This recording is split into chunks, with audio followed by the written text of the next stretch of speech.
അസ്സലാമു അലൈക്കും dear friends. ഇന്നത്തെ നമ്മുടെ റെസിപ്പി ഒരു വെറൈറ്റി പലഹാരമാണ്. നമ്മുടെ ഈ വീഡിയോ കണ്ടുകൊണ്ടിരിക്കുന്ന സമയത്ത് നിങ്ങൾക്ക് ഇഷ്ടപ്പെടുകയാണെങ്കിൽ ഒന്ന് ലൈക്ക് ചെയ്തേക്കണേ. അതുപോലെ തന്നെ നമ്മുടെ ഈ ചാനൽ ആദ്യമായിട്ട് കാണുന്നവരും ഇതുവരെയും സബ്സ്ക്രൈബ് ചെയ്യാത്തവരും പ്ലീസ് ഒന്ന് സബ്സ്ക്രൈബ് ചെയ്തേക്കണേ. ഞാനിടുന്ന വീഡിയോസ് ഉടനടി കിട്ടുന്നതിനായി സബ്സ്ക്രൈബ് ബട്ടന്റെ തൊട്ടടുത്ത് കാണുന്ന ബെല്ലൈക്കൺ കൂടി ക്ലിക്ക് ചെയ്തിട്ട് ഓൾ എന്ന ഓപ്ഷൻ എനേബിൾ ചെയ്യാനും മറക്കല്ലേ. ആദ്യം തന്നെ ഇതിന് വേണ്ടിയിട്ട് ഒരു മിക്സിംഗ് ബൗളിൽ 250 ml കപ്പിന് 1 കപ്പ് മൈദ ഇട്ട് കൊടുക്കാം. നിങ്ങൾക്ക് മൈദയ്ക്ക് പകരം ഗോതമ്പ് പൊടിയും എടുക്കാവുന്നതാണ്. ഇതുപോലത്തെ ഒരു അളവ് കപ്പില്ലാന്നുണ്ടെങ്കിൽ ഏതെങ്കിലും ഒരു ഗ്ലാസ് എടുക്കുക. അതിനനുസരിച്ച് വേണം ബാക്കിയെല്ലാം എടുക്കാൻ വേണ്ടിയിട്ട്. ഇനി ഇതിലേക്ക് ആവശ്യത്തിനുള്ള ഉപ്പ് ഇട്ട് കൊടുക്കാം. ഞാനിപ്പോൾ 1/4 ടീസ്പൂൺ ഉപ്പാണ് ഇട്ട് കൊടുക്കുന്നത്.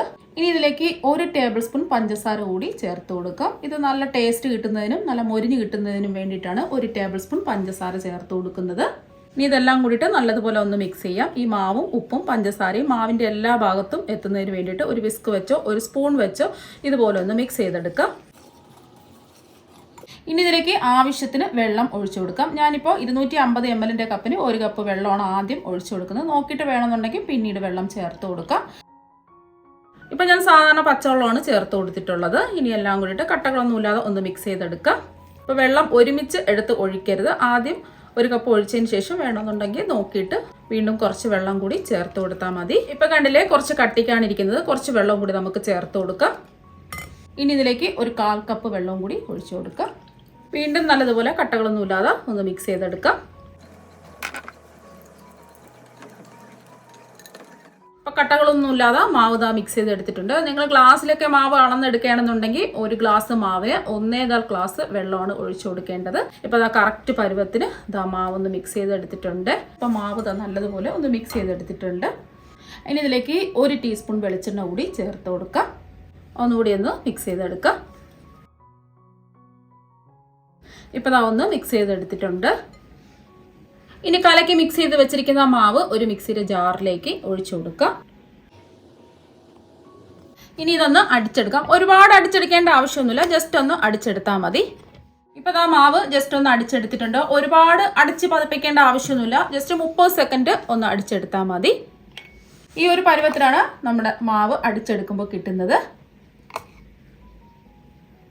ഒരുപാടങ്ങ് കട്ടിയാവാനും പാടില്ല, ഒരുപാടങ്ങ് ലൂസാവാനും പാടില്ല. ഈ ഒരു പരുവത്തിന് വേണം ഇതുപോലെ മാവ് തയ്യാറാക്കിയെടുക്കാം. ഇനി ഒരു മിക്സിംഗ് ബൗളിൽ 2 മുട്ട പൊട്ടിച്ചത് ഒഴിച്ചു കൊടുക്കുക. റൂം ടെമ്പറേച്ചറിലോ ഫ്രിഡ്ജിലോ ഏത് മുട്ടയായാലും കുഴപ്പമൊന്നുമില്ല. ഇനി മുട്ട ജസ്റ്റ് ഒന്ന് അടിച്ചെടുക്കാം. ഒരുപാട് അടിച്ച് പതപ്പിക്കേണ്ട ആവശ്യമൊന്നുമില്ല, ജസ്റ്റ് ഒന്ന് അടിച്ച് മിക്സ് ചെയ്തെടുത്താൽ മാത്രം മതി. അപ്പോൾ നിങ്ങൾക്ക് വേണമെന്നുണ്ടെങ്കിൽ 1 മുട്ട മാത്രം എടുത്താലും മതിയാവും. പക്ഷെ 2 മുട്ട ചേർക്കുമ്പോഴാണ് ഈ പലഹാരത്തിന് നല്ലൊരു ടേസ്റ്റ് കിട്ടുന്നത്. അതുകൊണ്ടാണ് 2 മുട്ട ഞാൻ എടുത്തിട്ടുള്ളത്. അപ്പോൾ മുട്ടയുടെ ടേസ്റ്റ് ഇഷ്ടമല്ല എന്നുണ്ടെങ്കിൽ 1 മുട്ട എടുത്താലും മതി.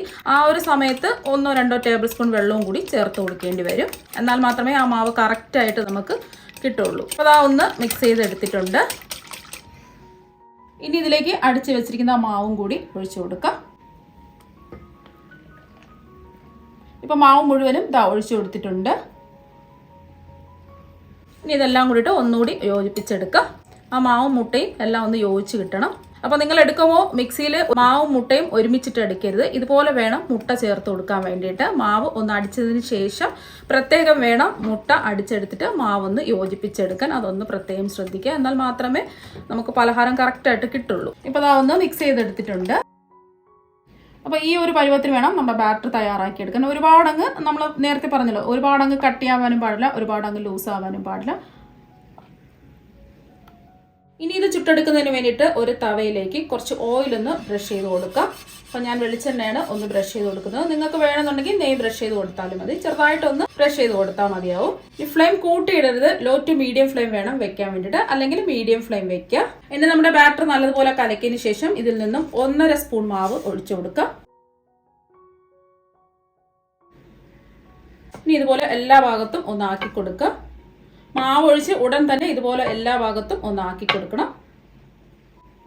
ഒരു സൈഡ് ഒന്ന് വെന്ത് വരുമ്പോൾ ഇതൊന്ന് തിരിച്ചിട്ട് കൊടുക്കുക. ഇപ്പം കണ്ടില്ലേ, മാവ് ഇതുപോലെ സൈഡിൽ നിന്ന് വിട്ട് വരുമ്പോൾ നമുക്കിതൊന്ന് തിരിച്ചിട്ട് കൊടുക്കാം.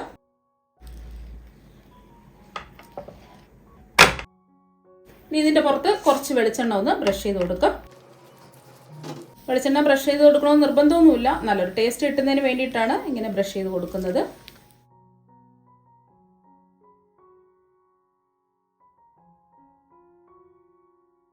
അപ്പോൾ ഇതുപോലെ ഒന്ന് വീർത്ത് വരുമ്പോൾ ഒന്നുകൂടി ഒന്ന് തിരിച്ചിട്ട് കൊടുക്കുക. ഇപ്പോൾ കണ്ടില്ലേ, കാണാൻ തന്നെ നല്ല ഭംഗിയാണ്, കഴിക്കാൻ വേണ്ടിയിട്ട് കിട്ടില്ല ടേസ്റ്റുമാണ്. അപ്പോൾ നമുക്ക് കറിയൊക്കെ ഉണ്ടാക്കാൻ മടി പിടിച്ചിരിക്കുന്ന സമയത്ത് ഇതുപോലെ ഒന്ന് ട്രൈ ചെയ്ത് നോക്കിയാൽ മതി. അപ്പോൾ ഇത് കറിയുടെ ഒന്നും തന്നെ ആവശ്യമില്ല, നല്ല ടേസ്റ്റാണ് കഴിക്കാൻ വേണ്ടിയിട്ട്. ഇനി ഇത് ഒന്നുകൂടി തിരിച്ചിട്ട് കൊടുക്കുക. ഇടയ്ക്കിടയ്ക്ക് ഇതുപോലത്തെ ബ്രൗൺ നിറമൊക്കെ ആകുമ്പോൾ നമുക്ക് തവയിൽ നിന്ന് ഇത് എടുത്ത് മാറ്റാം. അപ്പോൾ നമ്മുടെ പലഹാരം എന്താ ഇവിടെ റെഡി ആയിട്ടുണ്ട്. ഇതുപോലെ വേണം ബാക്കിയെല്ലാം നമുക്ക് ചുട്ടെടുക്കാനായിട്ട്. അപ്പം നമ്മുടെ പലഹാരം എല്ലാം എന്താ ചുട്ടെടുത്തിട്ടുണ്ട്. നല്ല സോഫ്റ്റ് ആണ്, കഴിക്കാൻ വേണ്ടിയിട്ട് അടിപൊളി ടേസ്റ്റ് ആണ്. കുട്ടികൾക്ക് എന്തായാലും ഇഷ്ടപ്പെടും. അപ്പോൾ ഇത് കറിയുടെ ഒന്നും തന്നെ ആവശ്യമില്ല. നിങ്ങൾ എല്ലാവരും ഒരു പ്രാവശ്യമെങ്കിലും ഇതുപോലെ ഒന്ന് ട്രൈ ചെയ്ത് നോക്കുക. തീർച്ചയായും നിങ്ങൾക്ക് എല്ലാവർക്കും ഇഷ്ടപ്പെടും. അപ്പോൾ നമുക്ക് മറ്റൊരു വെറൈറ്റി ഡിഷുമായിട്ട് വീണ്ടും കാണാം. താങ്ക്